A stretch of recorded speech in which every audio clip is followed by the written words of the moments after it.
We're on now. Hello, good evening, everyone. You're welcome to Men Let's Talk. Men Let's Talk. Today is the fourth episode, and we've been on since the 1st of June. That's the first Monday in June, talking about issues that bother on the male folk. We've talked about who's talking to the boys. We had Mr. Ebuka do justice to that on the 1st of June. And then we had Ocholi Okutepa talk about men and sexuality, and it was really an awesome time also. And then last week, Monday, I had my own biological father talking about expectations from fathers, and that was a lot of lessons for us to learn. And I'm sure you've seen the first 3 episodes, and in case you've not seen them, don't worry, you can still get them on my Facebook page. And if you haven't, or if you can't get them there, very soon I'll have all the episodes together on my YouTube channel. Today we continue, and glad enough we're having a woman this time to give us a woman's perspective to these issues. And before I introduce our guest, I'd like us to say a word of prayer.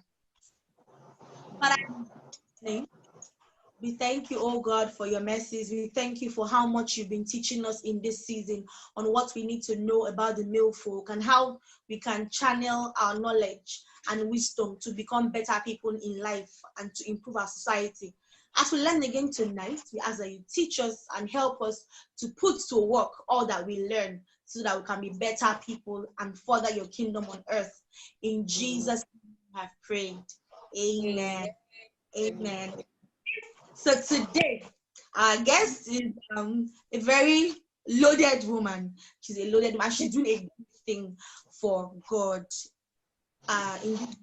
I get really challenged when I see men and women who are defying the odds, who are putting in their time, who don't even want to be paid, but who are doing the kingdom work. And God honors such things, I'm sure, and he's blessing and increasing and adding to their ministry day by day. So sometimes even they don't get the accolades from men, they don't get money in their account, they get cheers, they get well done, thumbs up from God, and that's what is most important on this side of eternity. So I celebrate you, Ma, for coming today. Ohimai-Ayo is a woman of many parts. She is a grounded and well built up relationship marriage coach. She's passionate about seeing your marriage excel. She is the founder and president of Praying Moms and Wives. Praying Moms and Wives has been a blessing to me personally. I joined, I think, very early last year or late 2018, and I've really been blessed. God bless my sister for inviting me to that platform. It's a platform of praying women, and our prayers always get answers. God honors, by the way, God honors the prayers of women, especially when they come sincerely. And there's a way you channel your emotion as a woman into your prayer. God will not ignore you. I can tell you personally, I've gotten testimonies, and there are many women that are getting testimonies. Testimonies of babies, testimonies for their husbands, for their children, their businesses. God is really doing wonders through her, and a whole team of women are working behind her. I celebrate you, Ma, for being a great leader and for having so many women with you doing great things. She's also the founder of Blissful Marriages. Blissful Marriages is also channeled to helping people specifically in their marriages. She does coaching, marriage masterclasses, and she has some books written for praying for your husband and also preparing yourself, being the best you can be as a spouse. She has just written The Roots to Love and Being the Irresistible Spouse. And we are on the challenge, the 14 days challenge of being the irresistible spouse. So yes, please, if you don't have those books, you can contact her after now. Get her books, either hard copy or soft copy. Read them. She's detailed and she's very practical. She's also the lead coach in Just Us Girls. That one is a mentoring platform also to help girls and ladies generally, just one-on-one and to onboarding and to share also. She's blessed with 2 kids and of course an amazing husband. I celebrate you, sir, wherever you are listening to this, whether you hear it or not. I celebrate you for being there for her and allowing her to fly. There are not so many men that can actually allow their women, their wives, to fly and do it. Some men actually feel threatened, but I celebrate you, sir. God bless you, Ariella and King David, for also being there for Mama and also being understanding as she does her work. So celebrate with me, Emem, Ohimai-Ayo. Thank you. Thank you so much. It's an honor and a big, big privilege to be here. Thank you for having me. And you are also doing an amazing job. I mean, you are tackling a critical issue in this season. And may the Lord bless you, sis, and also bless your husband for standing behind you through this. God bless you. I celebrate you. I admire your work and I really, really love you from the bottom of my heart. So it's a great honor for me to be here. Thank you so much, man. God bless you. Okay, well, so you're on. So I'd like you to give a general overview before I ask specific questions. So seeing what I told you when I tried to invite you for this, giving you a general idea, what is your perspective to the male folk generally? Looking, well, from the Christian point of view, what do we expect from the males? Boys as children, husbands, fiancés, uncles, leaders in society. What do we expect from them as women? What do we want to see? How do you want them to improve and be better for us? All right. So, very good question. Personally, um, if I want to see men who grow up, I want to see children who grow up to become a safe place for women. There are a lot of women out there who have been hurt, who have been abused, who have been battered, who have been traumatized by the male code. But my deepest desire would be to see, there's a prayer I put up today for Father's Day, and I say I want to see more men who will rise up and become role models, who will become support systems, who will become I mean, we will no longer be scared that you're walking on the road in the night because a man is walking behind you. Rather, you will feel safe. That I want my children to grow up in such a world where my daughters feel safe. Our daughters feel safe to relate with the male folk without being scared that they will be taken advantage of. I just want to see pure men, more real men. That's I think that's for me my greatest desire. And then talking about and I think it's not just me, a lot of women, a lot of mothers, they want to feel safe. I think that's the most priority. That's the priority. I mean, God knows why He created man first, and He called him the head. He didn't call him the head so that he would trample on the woman. He called him the head so that he will protect the woman, shield the woman, guide the woman, and lead the woman to fulfill destiny. That was God's intention, not to create men who will make women, feel hurt and battered emotionally, physically, and otherwise. I just want to see a better world where we have better men, where we have role models, where we have strong men who stand up for women. That's my desire. Thank you very much, ma. I can see your passion as you speak. Yeah. Can I ask, what is the major challenge that women face in their marriages? I know you're in a relationship and marriage coach especially, and you've been having one-on-one sessions with women across the world. What's the major thing the average woman talks about her husband? Let me not preempt you. Let me just ask you, what's the most common thing that women complain about?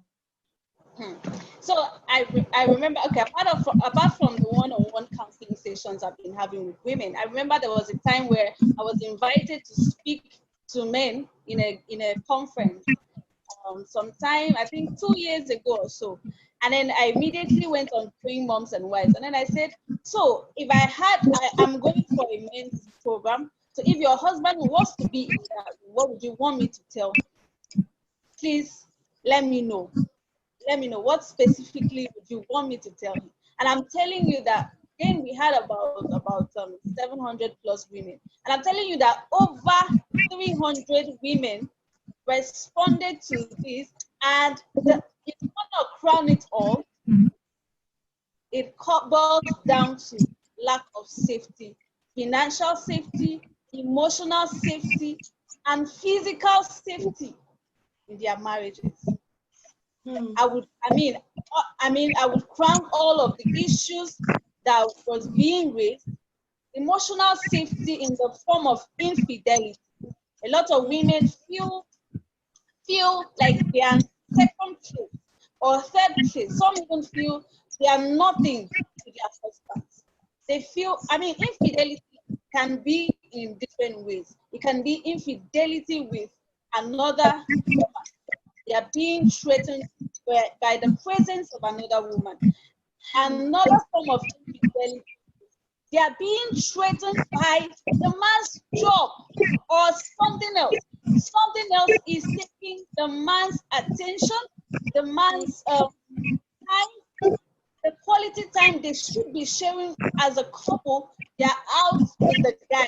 They are doing this and they are doing that, and they are not staying home, to love on their wives the way they want to be loved. And then you come to financial safety. A lot of women are struggling being the breadwinners when sometimes the men are even working, but they're not bringing the money home, and you wonder what's happening. It's a different issue if you both agree that what, let's do this. I'm trying to build up a business. You work and bring on the money or something. But a lot of women are dying in silence. A lot of women are getting high blood pressure from the fact that they have to do everything by themselves and they still have a husband. Another form of insecurity is the physical insecurity. A lot of women also spoke about being physically abused, being emotionally abused, being verbally abused. All of these things are, women are just fed up and tired. I was so, if you see the pain in which these women spoke out. I remember that, I still remember that conference, just that I don't have the pictures from it. I still remember that when I was sharing this, I wrote them down in a book. And I said, I'm going to read it out to the men. And I'm going to tell them that I asked wives, hundreds of wives, to tell me what they want me to tell their husbands. So this is not from me. So imagine me reading out what your wife is saying about you. And I read it out. And everybody, they were broken. I saw myself, I couldn't stand it. I was crying. So this captured a lot of insecurity in our homes. Women are not feeling safe financially, emotionally, physically, and otherwise. Financially, even mentally, women are getting depressed. Some wives are getting depressed by all of the things that are happening in the marriages, and it's just so sad. Some complain that their husbands are even being selfish, so they are not even satisfied sexually as well. A lot of them complain about that. Sorry, are these actually Christian husbands? Christian men? Yes. Oh my God. Christian men and non-Christian men, of course, because we have a mix of all of them. But mostly Christian men. And oh my God, the stories I've heard. Some pastors have cancelled some pastors' wives. I have cancelled some pastors' wives. Now, when they tell me what is happening in their home, I would just hold my husband's and I just say, let's just pray for our pastors, because it's so. This is one person that you would respect so much to be, expect to be a role model to other men. But what are they doing in their homes? So what are they teaching other men, or what are they portraying to other men? It's really sad, and we need a lot of more safety in our homes, financially, emotionally, verbally, and even sexually. Spiritually. Yes. It's so important that God will help our men. God, but I love what you're doing. I love what you're doing. So these are some of the things. These are some of the things that I I hear a lot. And then at the end of the day, they don't just want to get help. Okay? Because some of these things you can really get help for them. But at the end of the day, the wife will be like, it doesn't want to hear counseling, doesn't want to hear this one. That actually takes me to my next question. So, in your opinion, what would you think is the reason why? I think I've observed it. Men don't want to go for counseling. Men don't want to go for coaching. There's a marriage class or master class. It's the women that we attend. There is a book to buy. It's the women that we pay. The men don't seem to want to work on themselves or on the marriage generally. And then, unfortunately, too, they have some complaints about their wife. When it comes to let's go and get help, they are withdrawn. Now, can you tell us, do you have an idea? What is the reason? So, well, but I have a good news, first of all, before I go into the reason. The good news is that this year, of all my years in counseling, this year, I've actually had a lot of men come up for counseling. So that's something to celebrate. In fact, I even had a session last week, on Thursday. And this couple, they've been married for 18 years. So this man is he's like in his late 40s, 50s, and he came for counseling. So that's something to celebrate. But what did he say? Maybe they are beginning to change. Thank you. Let's pray. Let's pray that they are really, more of them are also willing to be to open up to counseling. So back to your question, one of the reasons is that men feel like they are fixers. Like, I should be able to fix my marriage. I shouldn't need help. I shouldn't need help. But they forget that even with other things in life, just like why do you go to school? Because you need help to learn. I didn't hear you. I said, we don't know it all. Nobody knows it all. Nobody knows it all. But most men feel like, I'm a fixer. Why should I go and talk to a stranger about my marriage when I can fix my marriage? And first reason is that some men don't actually see that their marriage is going through trouble. Some men pretend or are blinded, thinking that their marriages they are successful, maybe because, well, the wife she cooks for me, she serves my food, and she gives me sex when I want. So obviously, there is no problem. I've had a lot of women complain that my husband does not even see that we have a problem. My husband does not even see that we have communication problem, but he thinks everything is fine. How do you even get someone who doesn't even believe that there is a problem to go for help? That's a fundamental issue. So we need men to calm down, really, to ask your spouse, ask your wife, are you okay? Are you okay? Don't just go away. And a lot of men, if you go to a couple's stuff like now and you ask a lot of men, how is your marriage? And they will say, we are good, we are fine. Ask the women. Ask the women. If they would be truthful, they will tell you something. So we need men to calm down. Your marriage may be beautiful, but be sure that it is really happy. Your wife is really happy. And be sure that yourself, you're actually very happy in that marriage. And you're not just carried away because you do activities. But what about the intimacy and connection that you're supposed to have with your spouse? Do you have it? That's number one. Number two, so they feel like, okay, maybe there is a problem, but I should be able to fix it. Or you just need to submit and that everything will be fine. Or, you just need to give me more sex and everything will be fine. How will your wife be able to submit to you or give you more sex when she's not in the right frame of mind, when she's not emotionally safe, when she's not mentally safe, when she's not financially safe? A lot of things are breaking her apart, and you just feel if you submit, everything will be fine. No. Everything will not be fine until you work on it. And then another point is that some men, You know, they say they are ego.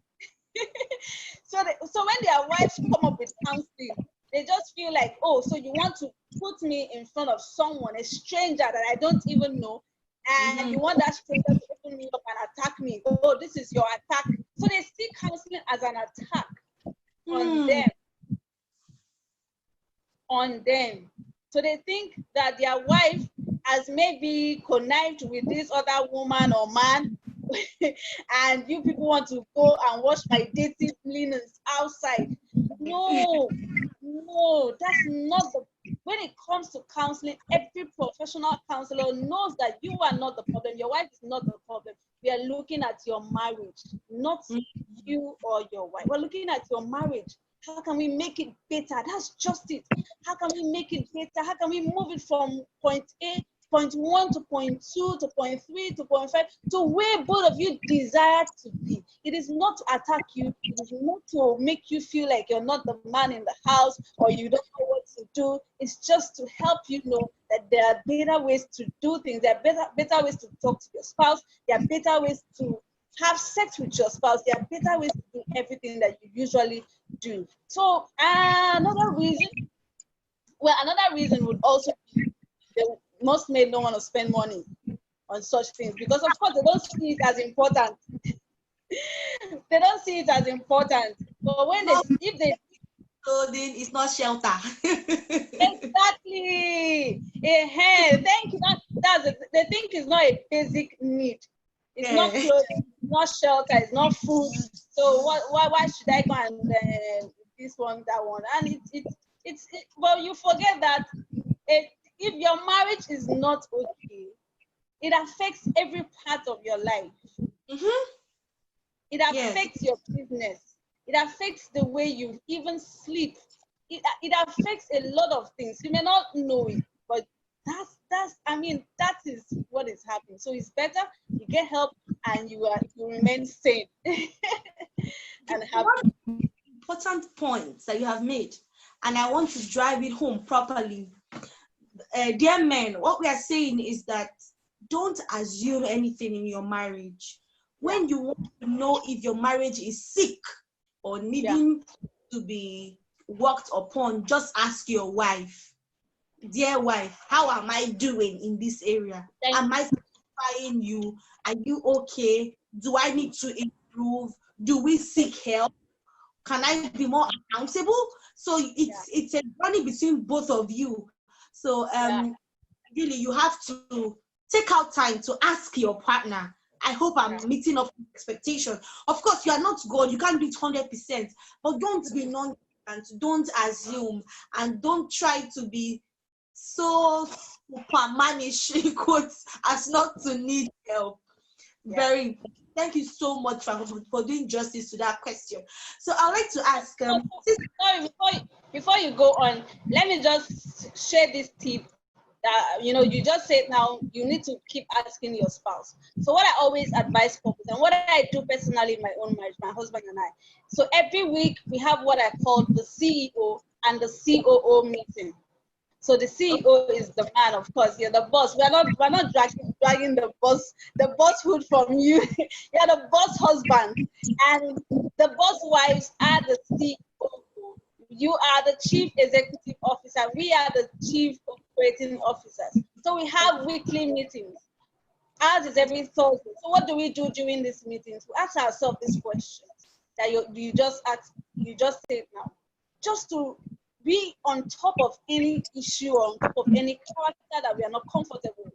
You may be doing something and your wife doesn't like it and you don't know, but there is no, the CEO and why it's different from just talking is because it feels like it's a meeting. And men love meetings. Board meeting. It's a board meeting. And in this meeting, we don't judge, we don't criticize, we talk freely, we create a safe environment. Come on, tell me, and I'll tell you. And how do you want me to love you better in the following week? How do you want me to serve you better in the following? Because marriage is serving each other, serving one another. So how do you want me to serve you better? How do you want me to do this better? Are you enjoying the current textile that we had last night? Do you enjoy it? Do you want more of that? Or should we switch Should we switch? Things, talk about it, everything. Talk about it so that you stay on top of the issues. If you do this every week, trust me, you may not even need a counselor. Mm-hmm. Because communication is key. That's very great tip. Very, very great tip. Thank you so much. Thank you so much, ma. So everyone, take this home. Go and have your board meetings. Weekly is super, but if you can't do weekly, you should be able to do weekly actually, even if you are not staying together. 1 hour or less, you should be able to tackle it. And then sometimes you may spend more than 1 hour, or something else may come up, but make sure you have the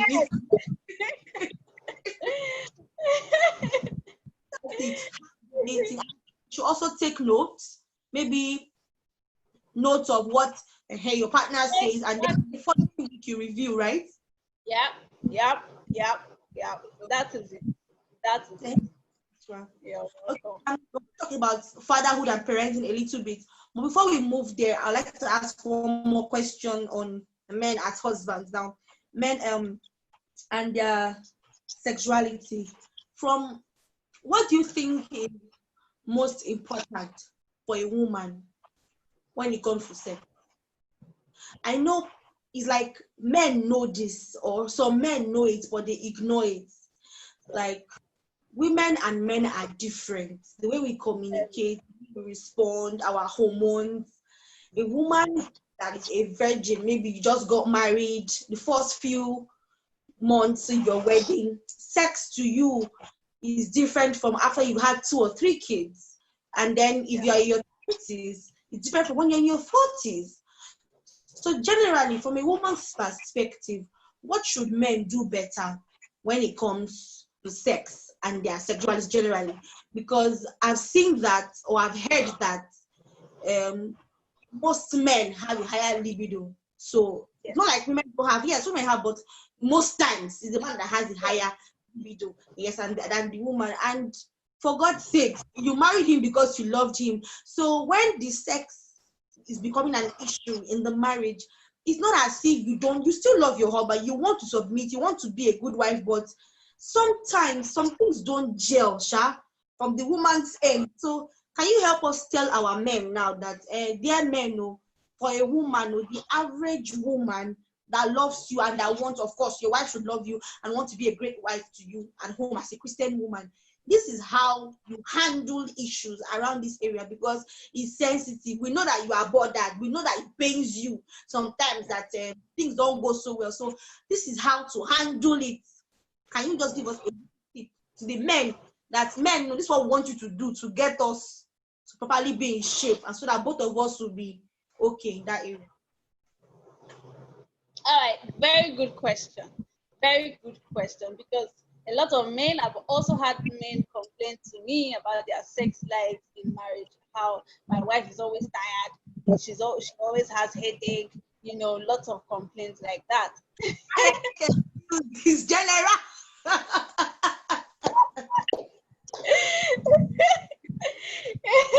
So what I would say, like you said, sex for a man is different from sex for a woman. Sex for a man is a need. Most men, it's a need. What is not a need for a woman is still, the basic needs. But affection is where most men miss it. Affection, just as sex is a need for most men, affection is a need for most men. So what is affection? Of course, it's different from sex.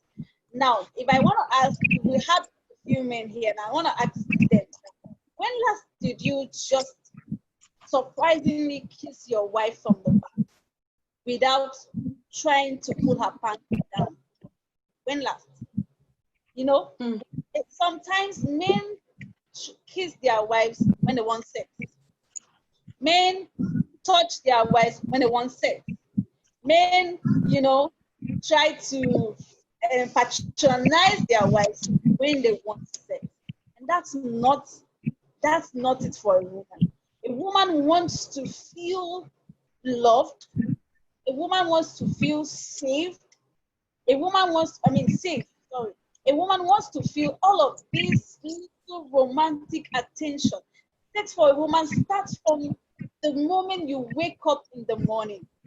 Did you tell her, even though you just woke up, you're the most beautiful woman in the world? My God, if you put a note on in the bathroom mirror before she steps into the bathroom, telling her, you're the best wife, you're the best mother, I love you. It's not real life. What did he say? This one is from movie, but not real life. It's real life. It can happen.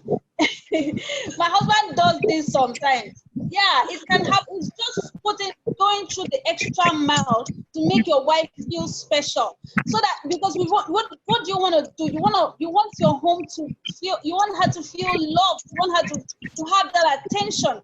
And most times women just want all the easy that we see in the movies. And it can be done. To some extent, it can be done. It's just a little thought that you have to put on it. If you don't have to put it on the bathroom mirror, what about a small note under her pillow? That's very simple. Just put a paper and a biro to just say, my wife, you're the best in the world. And put it under the pillow. Let her wake up and see it and go like, trust me, you're building her up for sex. You're building her up to be more open for sex. This is a typical secret. Another important thing is to understand your wife's love language. You can't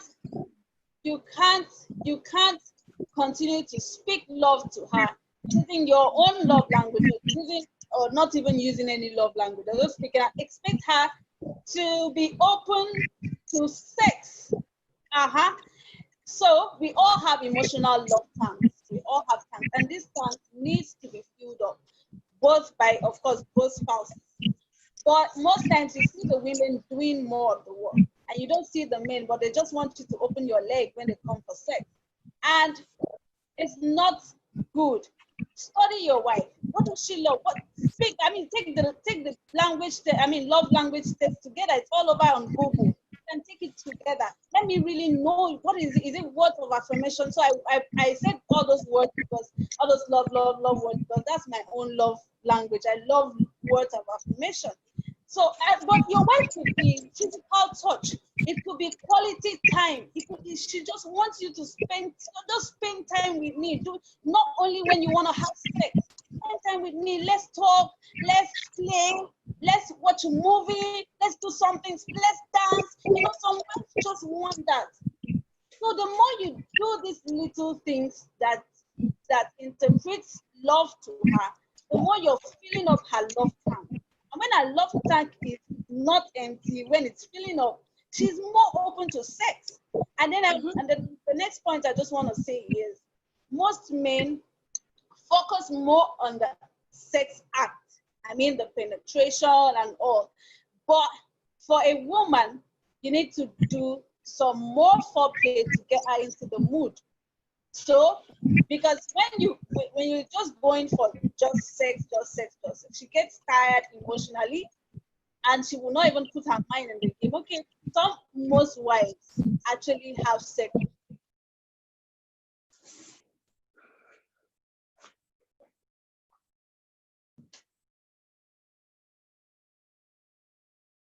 as a duty, not because they enjoy him now. So that's not how sex is. That was not God's intention for sex. God's intention for sex in marriage is that both parties, come together and enjoy this moment. And it's a worship to God. God will be happy. Or most wives are just, yes, now God will be happy. He will be smiling down at you and clapping.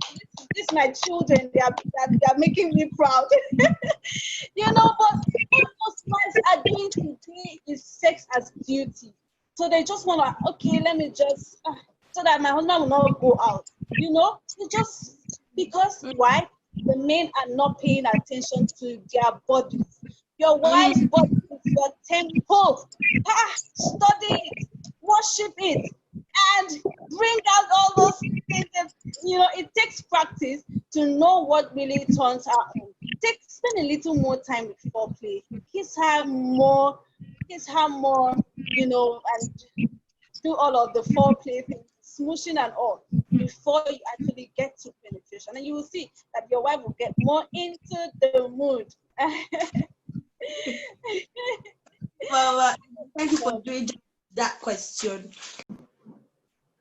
Okay, we're very sorry for the breaking transmission, and we are still in Nigeria, so network is well. Let me ask you again so that you can give us the clearer answer. There are many things, okay, that women carry when it comes to being mothers and caring for the children, being responsible for their well-being, spiritually, physically, their education, right from, in fact, the home, and I don't know, I don't think it's easy. And the average woman doesn't have so much support from her husband. So, on our behalf, now, can you help us tell the men, the husbands, the fathers, how they can be more supportive to their wives when it comes to raising the children and being responsible for them? Okay, thank you for the question. So, I would say how men can get involved. Number one, be present. We have a lot of fathers who are just fathers but are not present. You want to look back to our own fathers. You would see that we had a lot of, not all of us, but we had a lot of fathers who we just respected and honored, but who were not really present. We just feared them. We had this thank you for them, but no emotional connection with the children. We just respect you. You pay our school fees. You pay our school fees, and that you provide for us, and you're our father. But look at the result. Look at what we are seeing all over the world. I personally feel it's because we lack fathers, true fathers, present fathers. And so we want the next generation to be better than what we have today. So on behalf of all the wives in the world, I am appealing to our men. Please, we need you. We need you. We need you. We need you to be more present and get involved with raising our children. How can you get involved? I wanted to share a story that one day my husband went to my son's school for his opening day, and the moment he saw my son, he screamed like he really saw God. I mean, he shouted. The whole school, they knew that day that King David's father was in school. It was so astonishing. And when we got back home, I was really asking my husband, why do you think he was so excited about you coming to his school that he had to tell all his friends, told my mom, your mom, everyone, in case to listen that my daddy came to my school? Why? Because children look up to their parents in a lot of ways. So to their fathers, I mean. So fathers are in the best place to influence our children positively for good. But when we don't have present fathers who are too busy for the children side. Now, how can you get involved? I was saying be present, go to their school, be involved in their academics, pray with them, pray for them, mentor them, actually mentor them. What is mentorship? Grooming someone to become a better person. Groom your children, boys and girls. You can beat them. Beating time is a good bonding and connecting time. I mean, it feels so special when you see fathers dating their children. Even the children feel very special when they see you brushing them. When you say, okay, I'm brushing you today, you will see how jubilating that child. I mean, that child will be so excited, and if the mother is the one brushing him or her. And another special thing, we had a video today played on our online church about what children were saying about their fathers, of course, because it's Father's Day.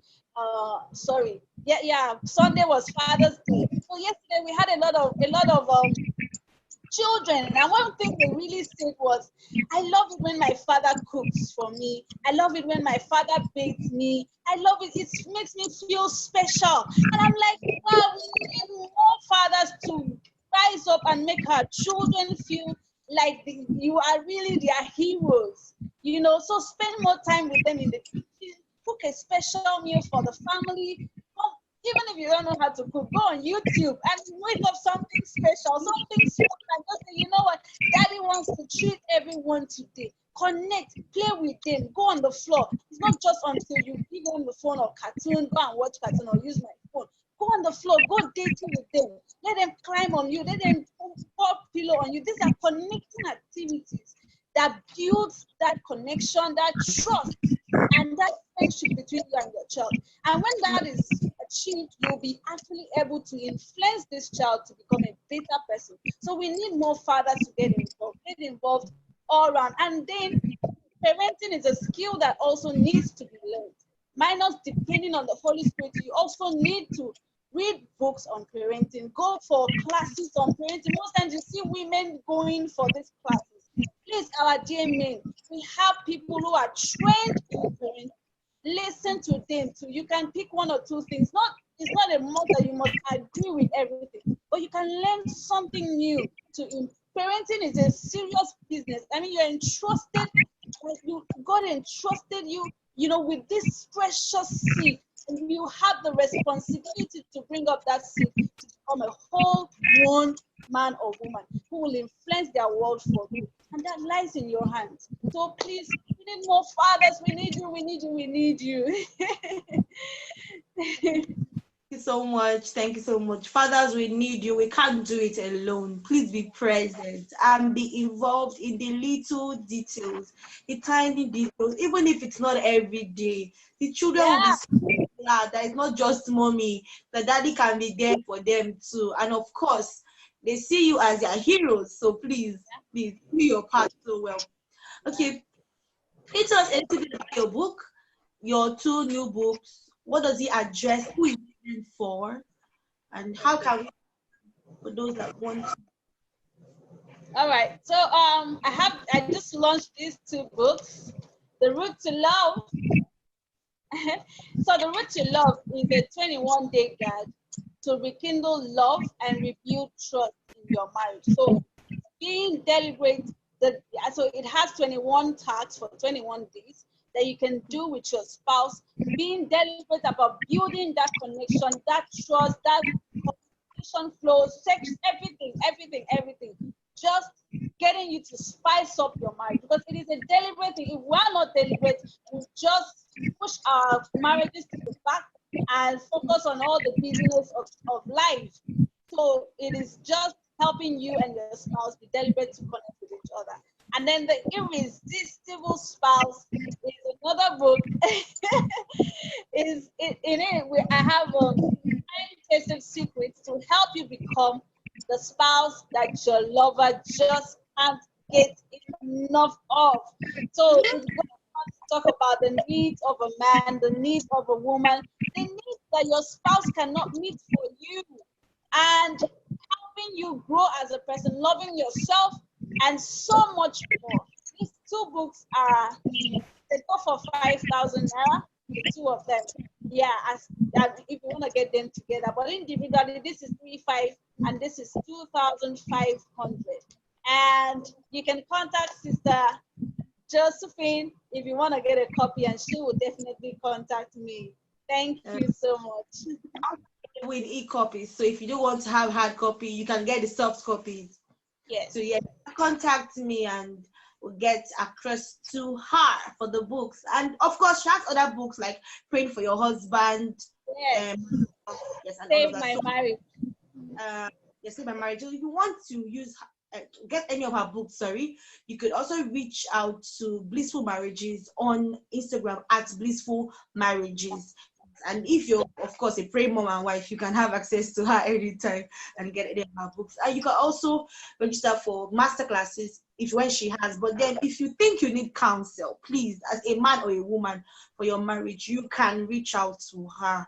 She would book with you, and I assure you it will be what you've already heard her talk for some minutes now. You see how she's passionate about this, so you'll be sure to get value. Thank you so much, Ma, for being here with us today. Thank you for having me. Thank you, everyone that watched from the beginning to this very point. I'm excited that you have learned a lot. I have learned a lot. At least I'm going to be doing my CEO and COO meetings now, and I'll be more intentional about my marriage, more intentional about communication and being the best version of myself. And I think you should do that too, whether you are a married man or not. And if you're not married yet, good for you. You can lay a very solid foundation for yourself. Keep learning, keep preparing yourself for the future. Thank you very much. It's been awesome on Men Let's Talk. This episode 4, and next week we'll have our final episode. But till we come your way next week, you can drop your comments or questions. Good. If you have any questions or comments on this video, you want to share a question, something that is bothering you, if you don't mind, you can drop your question as a comment under this video. But if you want it to be quite private, you can reach out to me via email on lovelifewithjosie@gmail.com. I'm going to be dropping my email on this video post. So when you see the email, just send in your question and I'll make sure it gets to our guests today. Should be treating the questions either via the chat session, or if you want it one-on-one, should also reach out to you. Thank you so much for joining us today. Our grand finale comes up next week, so watch out. I'll be putting the flyers out and you'll be getting to know what we'll be discussing on Men Let's Talk. Thank you so much one more time, Mama Emem, and God bless you. God, in Jesus' name, amen. Can call me next week, another guest. God bless you. Take care of yourself. Bye-bye.